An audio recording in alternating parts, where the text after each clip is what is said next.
Enrique Kiki Camarena grew up in a dirt-floored house with hopes and dreams of making a difference. Camarena worked his way through college, served in the Marines, and became a police officer. When he decided to join the U.S. Drug Enforcement Administration, his mother tried to talk him out of it. "I can't not do this," he told her. "I'm only one person, but I want to make a difference." The DEA sent Camarena to work undercover in Mexico, investigating a major drug cartel believed to include officers in the Mexican Army, police, and government. On February 7, 1985, the 37-year-old Camarena left his office to meet his wife for lunch. 5 men appeared at the agent's side and shoved him in a car. 1 month later, Camarena's body was found in a shallow grave. He had been tortured to death. Within weeks of his death in March of 1985, Camarena's congressman and high school friend launched Camarena Clubs in Imperial Valley, California, Camarena's home. Hundreds of club members pledged to live drug-free lives to honor the sacrifices made by Camarena and others on behalf of all Americans. These coalitions began to wear red badges of satin, red ribbons, as a symbol of Camarena's memory.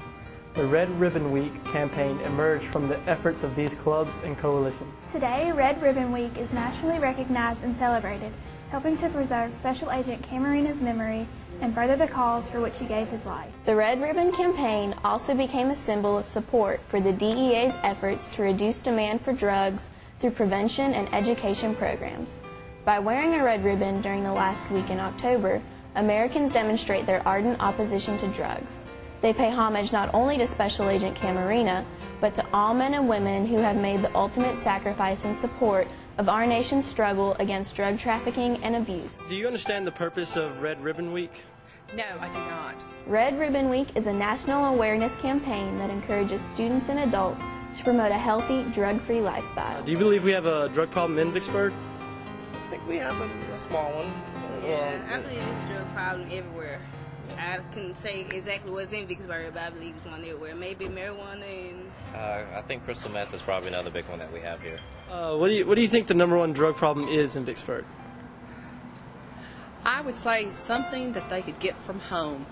And it wouldn't even necessarily be a prescription drug, but like something that they can inhale or spray, or something that's up under their cabinets, you know, from their moms. I mean, and probably the moms don't even realize that they're there. I mean, what do you think some corporations or maybe some individuals can do to maybe help kids my age to stay off drugs? Personally, I think it's a parent's responsibility to keep track of their kids growing up. A lot of these kids that have worked here, that have had problems, seem to come from families that have problems. And it's a mom and dad's responsibility to take care of their children, not so much business leaders or business owners. They have their own responsibilities to their business. Well, what do you think the cause is of such a big drug problem in our city? Well, lack of drug education is, to me, is the cause of it. And, you know, people think it's the taboo thing to talk about at home with their kids because they think if they talk about it, talk against it, that the kid's going to use it anyway. And then the older people, it's just lack of education. And I think there's a drug problem in Vicksburg, but I also think it's a nationwide problem. It's not just in Vicksburg, it's everywhere. And it's youth all over the country are getting involved in drugs, not just in Vicksburg. But it is a problem. Awareness and the side effects that drug abuse causes and where you can end up from doing drugs. You know, people who have been there, who have gotten out of it. Just awareness of that it is a disease to use drugs and that drugs are too widely available. Red Ribbon Week asks our community to take a stand for the hopes and dreams of our children through a commitment to drug prevention and education. We encourage children, teens, and adults to wear a red ribbon during the week of October 26th through 30th in support of a drug-free community.